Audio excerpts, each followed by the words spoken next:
Jean-Pierre Moulin, plus connu sous le nom de Jean Moulin, est né le 20 juin 1899 à Béziers et est mort le 8 juillet 1943 près de Metz.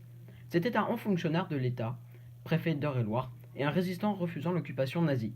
Il rejoint en septembre 1941 l'organisation de résistance La France Libre à Londres en passant par l'Espagne et le Portugal. Il est reçu par Charles de Gaulle à qui il fait un compte-rendu de l'état de la résistance en France et de ses besoins notamment financiers en armement. À l'issue de quelques entretiens, il est envoyé à Lyon par Charles de Gaulle pour unifier les mouvements de la résistance. Il est arrêté à Caluire-et-Cuire, dans la banlieue de Lyon, le 21 juin 1943 et conduit au siège de la Gestapo à Lyon, où il est torturé. Il est ensuite transféré à la Gestapo de Paris. Il meurt dans le train qui le transporte en Allemagne peu avant le passage de la frontière, le 8 juillet 1943. Son décès est enregistré en gare de Metz. Un cénophate lui est dédié au Panthéon, où se trouvent les tombeaux des grands hommes et femmes de la République française. Son corps n'a jamais été identifié avec certitude et l'ion transféré au Panthéon ne contient que les cendres présumées de Jean Moulin. Après avoir réussi à obtenir un visa et un faux passeport, le 9 septembre 1941, il rejoint Londres en passant par l'Espagne et le Portugal par ses propres moyens, sous le nom de Joseph Jean Mercier. Le 25 octobre, il est reçu par le général de Gaulle. Il lui fait un compte-rendu de l'état de la résistance en France et de ses besoins, notamment financiers en armement.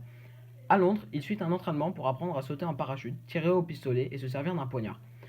De Gaulle fait de Jean Moulin son délégué civil et militaire pour la zone libre. Il lui donne un premier ordre de mission, celui du 4 novembre, aboutissant, après 11 mois, à la constitution de l'armée secrète, une armée secrète AS, composée des forces françaises libres, complètement placées sous les ordres du général. Ensuite, le second ordre de mission de Jean Moulin du 24 décembre 1941, où il le charge d'unifier sur le territoire français les trois principaux mouvements de résistance. Combat, dirigé par Henri Frenay, Franc-Tireur et Libération Sud, ainsi que tous leurs différents services. Muni de ces deux ordres de mission et des moyens financiers de communication radio directe avec le général de Gaulle à Londres, il est parachuté dans une opération blind dans les Alpes dans la nuit du 31 décembre 1941 au 1er janvier 1942. Dans la résistance, il prend le pseudonyme de Rex. Pour accomplir ses missions, il rencontre les trois dirigeants des trois réseaux de résistance en France. Cette opération a lieu le 21 juin 1940 à Caluire-et-Cuire, Rhône, quand doit se tenir une réunion avec 7 dirigeants de la résistance, André Lasagne, le colonel Albert Lacaze et le lieutenant-colonel Émile Schwarfeld-Bracara, Claude Bouchinal-Serol, Raymond Aubrac et Henri Aubry-Réunion, décidé par Jean Moulin afin de désigner le successeur par intérim du général Delestraint à la tête de l'armée secrète, en attendant une nomination par le général de Gaulle. Bouchinet-Serol est absent au rendez-vous fixé sur le trajet.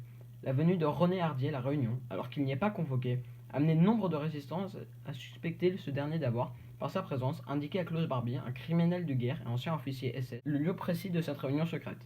René Hardy, arrêté puis relâché par la Gestapo quelques jours auparavant, est d'ailleurs le seul à s'évader lors de cette arrestation, n'étant pas menotté mais ayant juste les poignets entravés par de simples liens. René Hardy est accusé, après-guerre, d'avoir dénoncé Jean Moulin aux Allemands et comparaître dans deux procès, en 1947 puis en 1950. Jean Moulin est interné avec les autres dirigeants de la résistance à la prison Montluc à Lyon. Après avoir été identifié, il est quotidiennement conduit au siège de la Gestapo afin d'être interrogé et torturé par le chef de la Gestapo de Lyon, Klaus Barbie. Et voilà, c'est tout pour cette vidéo. J'espère que vous avez apprécié et je vous dis à bientôt.